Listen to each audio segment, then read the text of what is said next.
Today's video has been sponsored by Dungeon Fighter Online. Final Fantasy XVI is going to be one of the first games that is a true PS5 exclusive. While we've had a lot of visually impressive games like God of War Ragnarok or Horizon Forbidden West that make it really easy to forget that these games also run on a PS4, we haven't seen too many games that are truly next-gen exclusive and aren't coming to last-gen. However, one of the first games to truly be next-gen exclusive is Final Fantasy XVI.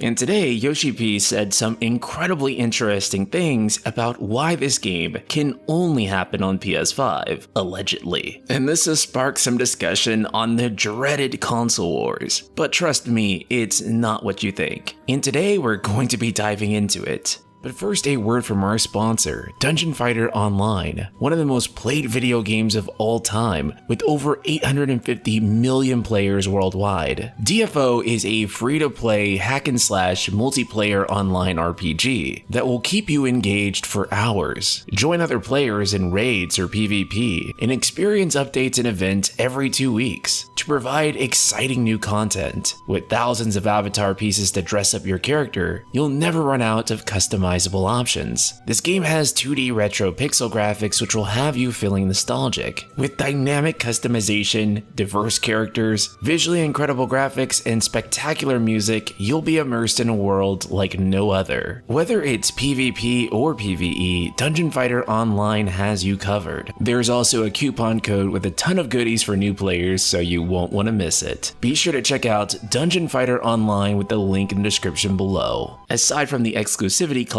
Yoshi P talked about why Final Fantasy XVI is exclusive to PS5, and it's because of the so-called power of the PS5, with Yoshi P saying, quote, "While you're battling Ifrit and Garuda, and having that big battle in the hands-on demo, in the background the PS5 is loading the next scene. It's getting ready so we can seamlessly move into it." Ryota Suzuki, the game's combat director, also jumped in saying, quote, "You are graphically representing the fists and claws and the wings of the icon abilities all in real time, and all in these beautiful graphics, and having all of these different options. But to be able to do all those things seamlessly without any load times is possible because of the power of the PlayStation 5. He continues by saying, "If we didn't have the memory that the PS5 has, and also the transfer speed of the SSD that the PlayStation 5 has, we would still be in development right now." Now, as you can imagine, the moment this hit video game Twitter, people were kind of angry, particularly Xbox fans sort of reading this as, oh, it wouldn't be possible to do on Xbox. But he doesn't mean that it wouldn't be possible to do on Xbox. What he means here is that it wouldn't be possible to do on last generation hardware. That is to say, with a mechanical hard drive. And you know what? It's true. You really couldn't do this stuff with a mechanical hard drive, not without having load times. You ever wonder why Final Fantasy VII Remake had all those little tight corridors that you had to squeeze through? Those weren't just creative level design choices. That was the way that the game masked load times, and you probably won't be seeing those in Final Fantasy VII Rebirth. This might be a statement that ages poorly, but it's doubtful we're going to see an absolute quantum leap in graphics anytime soon. In fact, what I think will define this generation is not going to be a graphical leap so much as a performance leap. Games running at 1440p 60 frames per second or native 4K, and having near seamless load times that the player never has to sit through. Unlike the previous generations, I don't think that the PS5 and Xbox Series are going to be defined by their GPUs, but rather by the leaps that the SSD offers. In the recent FF16 media demo, we've seen this seamless loading, and that's not where it ends either. You're going to be able to explore Valistia with minimal load times. In fact, you should only really come across load times if you're using fast travel. Speaking of the game's performance, the game should run at 1440p 60 frames per second by launch, something that I absolutely feel should be the standard of this generation, especially with high-octane action games like this one. Final Fantasy XVI should perform excellently from day one, and the developers have confirmed yet again this is a game that is not using Luminous or Unreal Engine, but in fact a brand new custom engine, though they haven't elaborated any further than that. In terms of using the PS5's unique controller, the DualSense, director Hiroshi Takai has said, quote, "In terms of haptic feedback, we take the sound effect data from our cutscenes and transfer it into vibration data. While an explosion will obviously create a big vibration, it's smaller sounds and subtle variations in vibration that really stood out to us. It's like going from one generation of controllers to the next. As far as this game being only possible on PS5, yes, it's going to come to PC, where naturally it will perform even better than it does on PS5. And as far as when you can expect the next major Final Fantasy XVI update, look forward to March 25th, where Naoki Yoshida and Koji Fox will be having a panel at PAX East. I imagine this is where we're going to get the next major trailer for the game, so be sure to stay tuned. And check out Dungeon Fighter Online with the link in the description below.